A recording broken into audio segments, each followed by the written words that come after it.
You have made history as the first head of state and government of the Republic of Kenya to make an official state visit to the Republic of Korea. On behalf of the KCK Secretariat and all Kenyans resident in the Republic of Korea, I would like to extend our warm welcome to you and all the Kenyan government officials present. The Kenyan community in Korea was established in early 2007 to bring Kenyans living in Korea for bonding and finding solutions to the challenges that they faced from time to time. So far, we have approximately about 300 active members spread across the Korean Republic, which we have mapped into 6 KCK regional branches. Your Excellency, we are grateful to the Korean government and the Korean people for hosting us and being so kind to us, even during the COVID-19 pandemic. As is the Kenyan spirit, Kenyans have been assimilated into the Korean community in terms of language and also in terms of lifestyles. What you have done today by making this trip at the invitation of His Excellency President Yoon marks a journey that is going to transform the relationship between Korea and Kenya. So all the things that you've been agitating for, the hardships you've been having in Korea, I expect a good amount to be resolved by the fact that our head of state is here and he's going to table some of these issues, and we at the mission will continue to follow them up. Overall, Kenya carries the flag of our country very, very high, from the diaspora to the mission. And I thank you, my fellow diasporans, for really being a pleasure to work with. Within the next 6 months, our telcos, Safaricom, Airtel, Telecom Kenya, Jamii Telecom, they have come together to produce the first truly Kenyan handset. Yeah? We are trying to woo MTN of South Africa and Vodacom of South Africa into that project, so that it does not become just a Kenyan phone, but Kenya becomes the home of a truly African phone. We mean business, and we are going to reverse this trend. I want the next time we have this kind of bilateral meetings, I don't want to ask my president to come and unlock the imbalance of trade between Kenya and South Korea that favors South Korea. I want to hear South Korean minister asking their president, please ask these Kenyans to come slowly. One of the things that we'll be doing, and that's part of the diaspora affairs, and we're working with the other colleagues of trade and agriculture and health and others, is to ensure that Kenyans are taken care of. That is why we'll have a trade office in the embassy that will be able to handle your issues in terms of importation, in terms of regulations, in terms of being able to open businesses and be able to support you. If you need letters so you can get credit in Kenya, we'll be able to write those letters. Because if you're making money here, it's good for you as a Kenyan, but it's also good for everybody else who is in Kenya, because you'll be able to remit money and we'll be able to gather those goods here. One of the things that we are doing is that we are adding value to our products. So when we sell coffee, we don't want to sell raw coffee that comes here and then it's processed and then sent to the rest of the world. We'd like to sell coffee here that has already had value addition. It's already processed. South Korea buys flowers. They love flowers. They have flowers everywhere, you know. But the flowers they buy here are from Kenya, but they are stamped made in England, because they go to England and then they are brought here. We take our flowers to England, then they come here. The rest of the world, we went to other places, flowers are taken to Netherlands and then they're taken to other parts of the world. We want to be able to sell our flowers directly. Zinachunwa asubuhi kule Naivasha, by jioni ziko hapa, so that we maximize on the money without the middleman. And that's some of the things that Moses Kuria and Agriculture Minister that will be sitting down with their counterparts to discuss some of these things. Let's open up the markets for our people. And then the Kenyans can actually be importing the flowers directly from Kenya. Sioni mzuri hiyo, together with other products. We're also working on a program for M-Pesa. If you want to send M-Pesa home, we want to work on a program so that you can actually use your numbers here and be able to M-Pesa straight home without money being lost in there. That M-Pesa system, pesa ile nyingi inabakia mfukoni. Our Kenyan coffee is one of the best coffees in the world, and most of the coffee taken out or taken all over is blended by the coffee. We bring coffee here, then it's sold, it's used to blend other coffee, and then we can get it back at very exorbitant prices.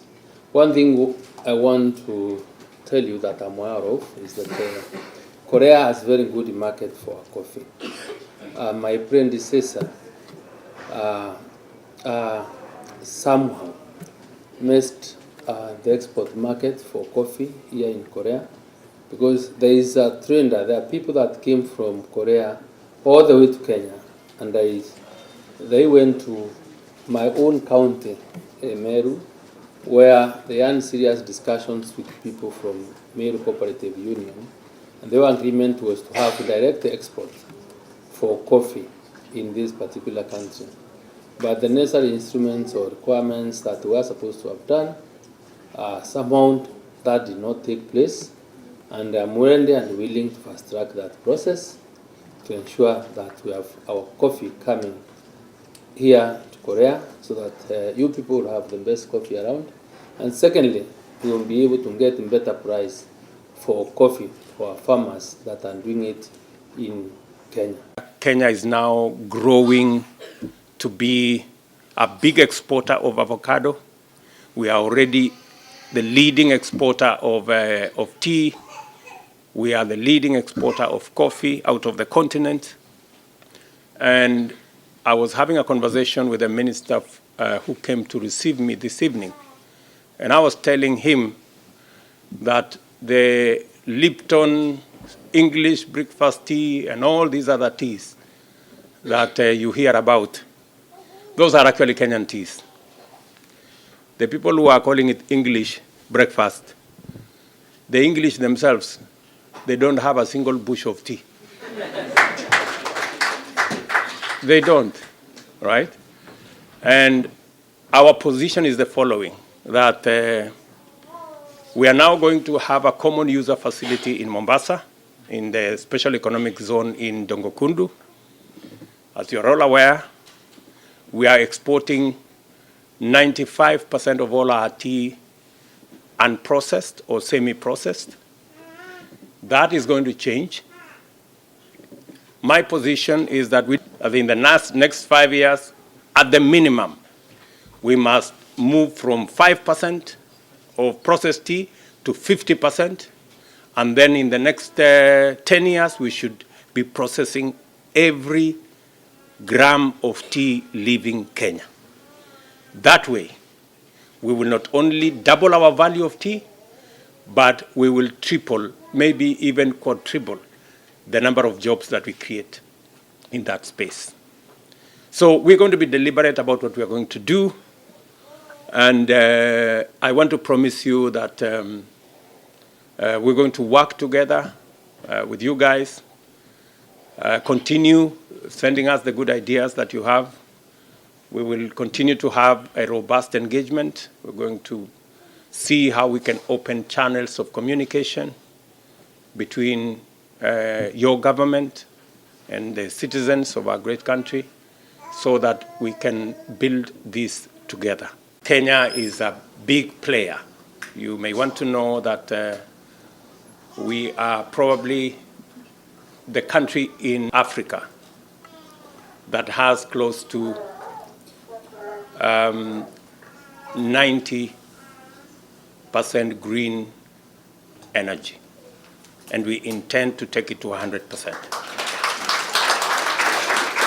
And we have a plan on how to leverage our position so that we can attract funds to be able to manage the damage and loss occasioned by climate change.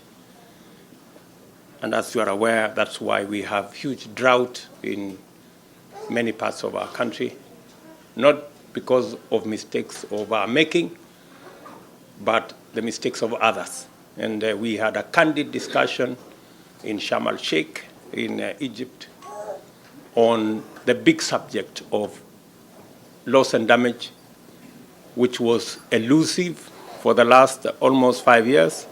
But finally, in Sharm el-Sheikh, the final resolution was that loss and damage is going to be quantified and a special fund set up to deal with loss and damage by countries like Kenya, who are paying a huge price, yet contributing very little to the damage that climate change is causing to our globe. My focus is that we have 400 of you, 300 plus or minus in Korea. I am looking forward that the next time I come to Korea, we will have 10,000 Kenyans working here.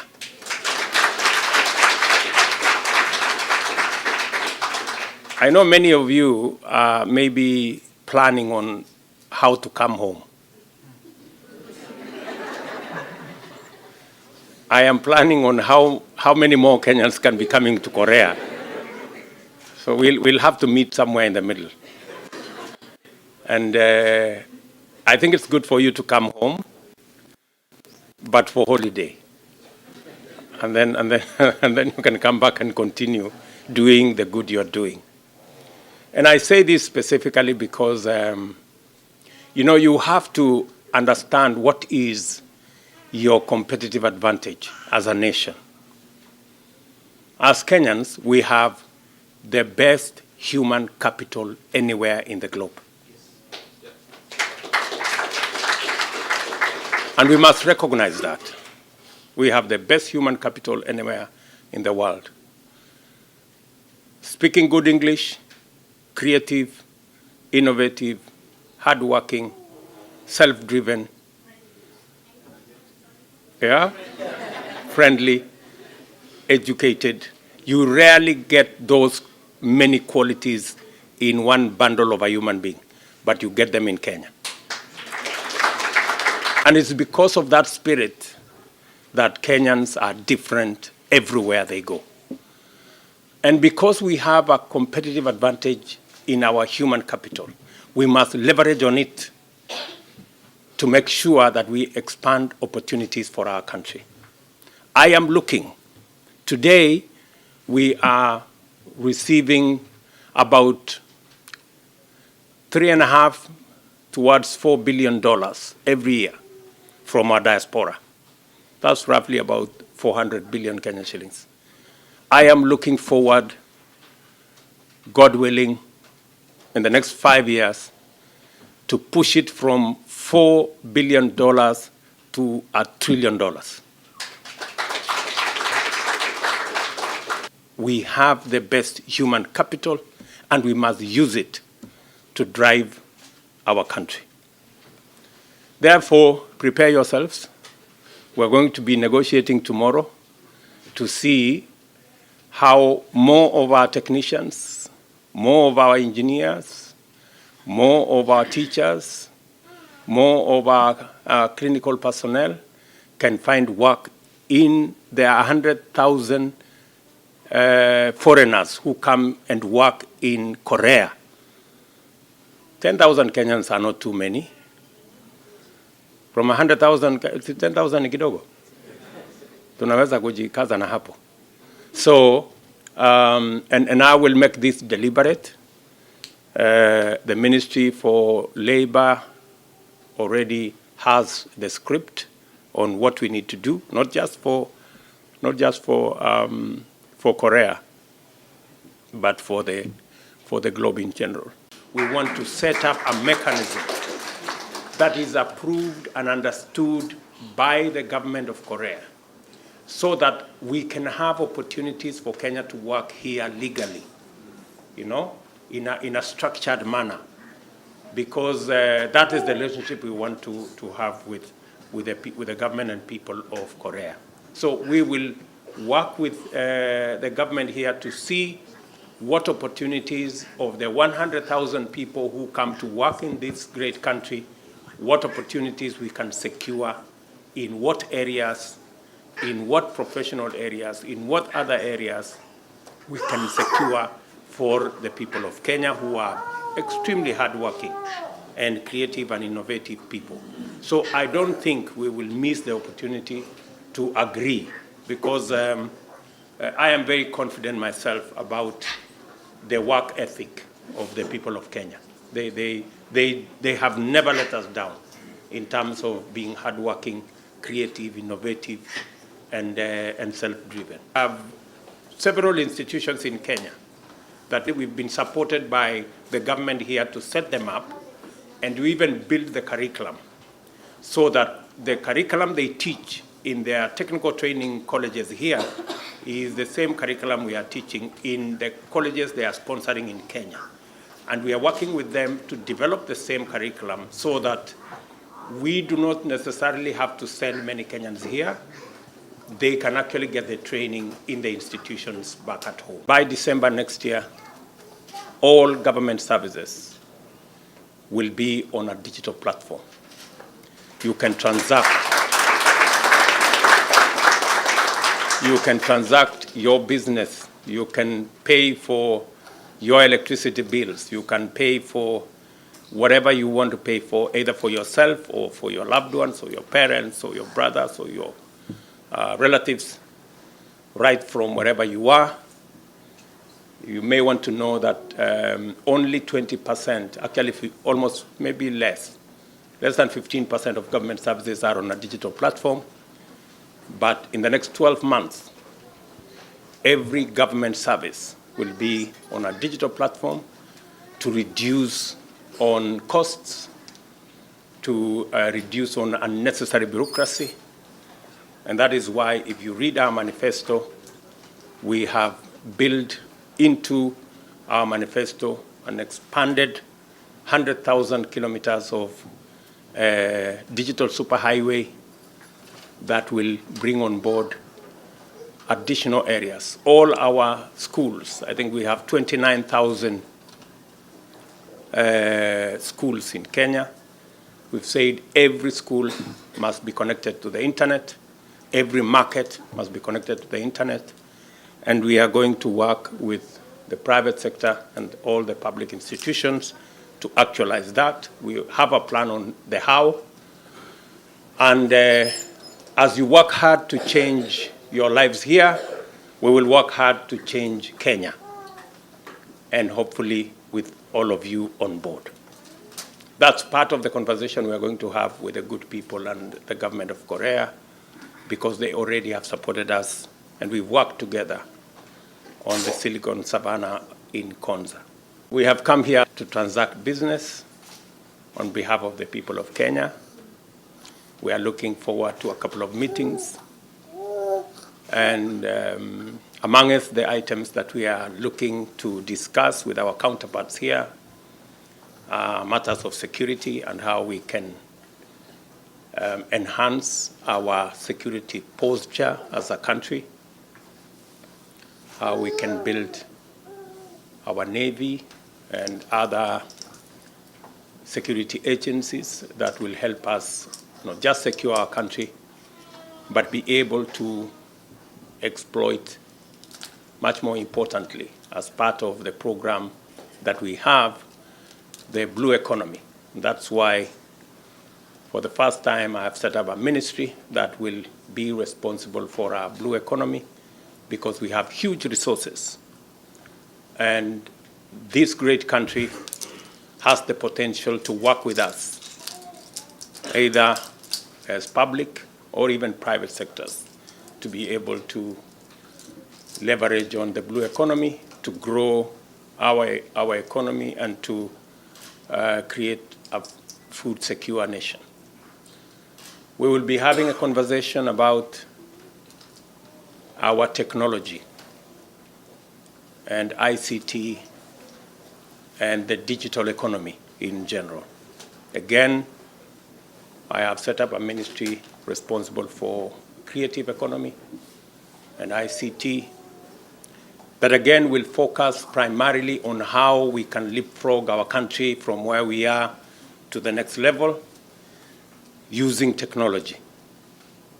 Just to let you know, we already have a big program with Korea in Konza City, which is actually our Silicon Savannah, or our technology hub.